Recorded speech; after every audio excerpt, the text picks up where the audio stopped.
CBI അന്വേഷണം ആവശ്യപ്പെട്ട് Saritha S Nair സമർപ്പിച്ച ഹർജി ഹൈക്കോടതി തള്ളി.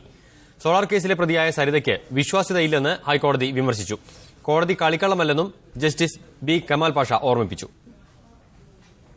മുഖ്യമന്ത്രി ഉമ്മൻചാണ്ടിക്കും മന്ത്രി ആര്യാടൻ മുഹമ്മദിനുമെതിരെ സരിത എസ് നായർ സമർപ്പിച്ച ഹർജിയിലാണ് കോടതി രൂക്ഷമായ വിമർശനം നടത്തിയത്. തെരഞ്ഞെടുപ്പ് കാലത്ത് സരിത പരാതിയുമായി വന്നിരിക്കുകയാണെന്ന് കോടതി കുറ്റപ്പെടുത്തി. ഇത്തരം രാഷ്ട്രീയ കളികളിൽ കോടതിക്ക് താൽപര്യമില്ലെന്നും ജസ്റ്റിസ് ബി കമാൽ പാഷ തുറന്നടിച്ചു. തന്റെ കൈവശമുള്ള തെളിവുകൾ കൈമാറാൻ തയ്യാറാണെന്ന് സരിത പറഞ്ഞു. എന്നാൽ പോലീസിന് കൈമാറാൻ വിശ്വാസമില്ല. സോളാർ കേസിലെ പരാതിക്കാരനായ ശ്രീധരൻ നായരുടെ പരാതിയിലും മുഖ്യമന്ത്രിക്ക് പങ്കുള്ളതായി പറയുന്നുണ്ടെന്ന് സരിതയുടെ അഭിഭാഷകൻ വാദിച്ചു. അപ്പോൾ പരാതിക്കാരന് വേണ്ടി എങ്ങനെ പ്രതി വാദിക്കുമെന്ന് കോടതി ചോദിച്ചു.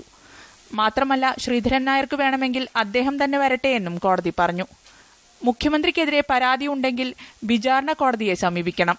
കഴമ്പുള്ള ഒട്ടേറെ കേസുകളിൽ CBI അന്വേഷണം വേണമെന്ന ആവശ്യം നിലനിൽക്കുന്നുണ്ടെന്നും കോടതി ചൂണ്ടിക്കാട്ടി.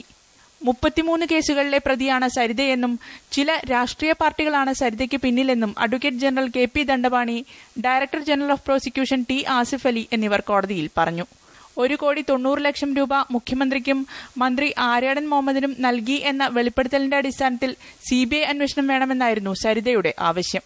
മീഡിയ 1 കൊച്ചി.